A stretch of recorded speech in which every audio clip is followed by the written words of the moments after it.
పవన్ కళ్యాణ్ గారు, లోకేష్ గారు, మీరు పరామర్శించడానికి కూడా ప్రాక్టీస్ కావాలా? ఒక బాధాకరమైన సంఘటన జరిగినప్పుడు ఎలా మాట్లాడాలో తెలుసుకోకుండా మాట్లాడితే ప్రయోజనం కన్నా నష్టమే ఎక్కువ ఉంటుంది అనే విషయం లోకేష్ గారు, పవన్ కళ్యాణ్ గారు ఎందుకు మర్చిపోయారో అర్థం కావడం లేదు. వైజాగ్ స్టీల్ ప్లాంట్ ప్రమాదంలో 8 మంది ద్రవ రూపంలో ఉన్న ఉక్కు మీద పడి చనిపోతే అక్కడ పరిస్థితి చాలా ఉద్వేగంతో నిండి ఉంటుంది.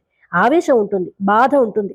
ఇలాంటప్పుడే సంయమనం పాటించి చాలా జాగ్రత్తగా మాట్లాడాలి. కానీ వాళ్ళ తరపున మాట్లాడుతున్న కార్మిక సంఘాల నేతలతో మీ ఇంట్లో వాళ్ళు చనిపోయారా అని లోకేష్ అనడం, గత ప్రభుత్వమే కారణమంటూ పవన్ కళ్యాణ్ మాట్లాడడం, ఇవన్నీ తాత్కాలికంగా మీ ఫ్రస్ట్రేషన్ బయటికి రావడానికి ఉపయోగపడుతుంది. కానీ దీర్ఘకాలంలో ప్రజలు మీ పట్ల ఉన్న అభిప్రాయం మారడానికి, నెగిటివ్ ఇంపాక్ట్ పడడానికి ఎక్కువగా దోహదపడుతుంది.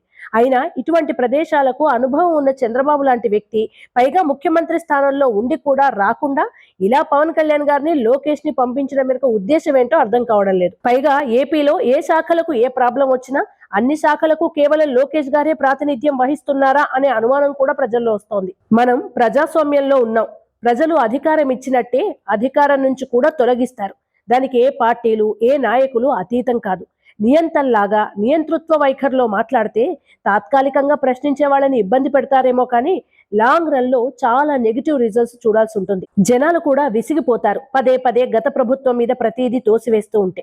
అధికారం అంటే హక్కులు మాత్రమే కాదు, బాధ్యతలు కూడా ఉంటాయిగా. రెస్పెక్టెడ్ లీడర్స్, చావు దగ్గరికి వెళ్ళినప్పుడు జగన్మోహన్ రెడ్డి గారు ఎలా ప్రవర్తిస్తారు అనే విషయం పైన ట్రోల్స్ చేసినంత ఈజీ కాదు మరణాలు సంభవించిన ప్రదేశాలను, అక్కడి ప్రజల ఆవేశాలను డీల్ చేయడం అంటే. ప్రశ్న అంటే చాలు ఆవేశపడిపోతే ఎలా సార్లు? ఏంటో మీ వైఖరి మీకే తెలియాలి. మీకేమనిపిస్తోంది? పవన్ కళ్యాణ్, లోకేష్ గారు రియాక్ట్ అయిన విధానం కరెక్టే అనిపిస్తోందా, తప్పనిపిస్తోందా? కామెంట్స్ రూపంలో మీ అభిప్రాయాన్ని తెలియజేయండి.